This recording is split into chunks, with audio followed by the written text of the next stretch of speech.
தமிழகத்தில் பல்வேறு இடங்களில் செயல்படும் ஐஸ்வர்யா கருத்தரித்தல் மையத்திற்கு பழனி நகராட்சி சார்பில் ஜப்தி நோட்டீஸ் வழங்கப்பட்டது. மேலும் ஜப்தி செய்ய நகராட்சி வாகனம் மற்றும் தூய்மை பணியாளர்களுடன் குவிந்ததால் பரபரப்பு ஏற்பட்டது. திண்டுக்கல் மாவட்டம் பழனியை தலைமையிடமாக கொண்ட பிரபல ஐஸ்வர்யா கருத்தரித்தல் மையம் சென்னை, கோவை, மதுரை உள்ளிட்ட பல இடங்களில் செயல்பட்டு வருகிறது.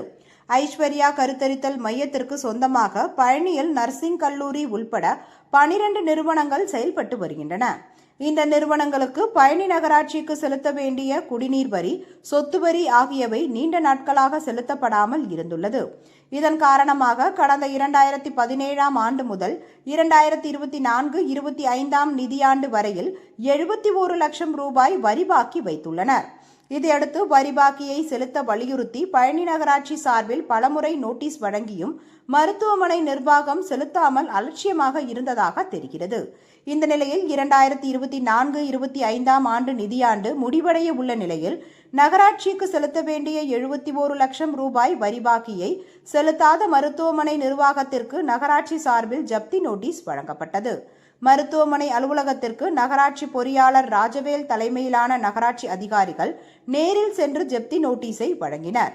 இதுவரை வரி செலுத்தாததால் அந்நிறுவனத்தின் சொத்துக்களை ஜப்தி செய்ய நகராட்சி அதிகாரிகள் ஜப்தி நோட்டீஸ் வழங்கி ஜப்தி செய்ய நகராட்சி வாகனம், துப்புரவு பணியாளர்கள் உள்ளிட்டோருடன் மருத்துவமனை முன்பு குவிந்ததால் பரபரப்பு ஏற்பட்டது.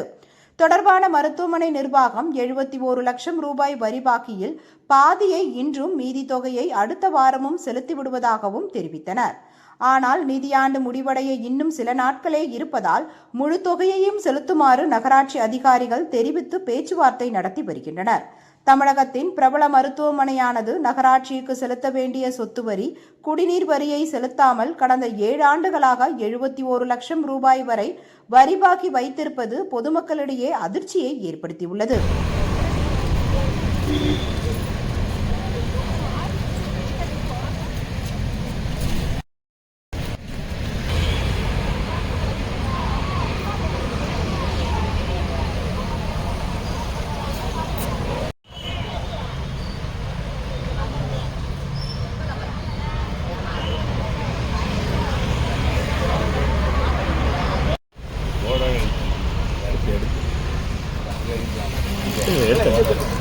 ஏய் வாடா அஜ்மீர்.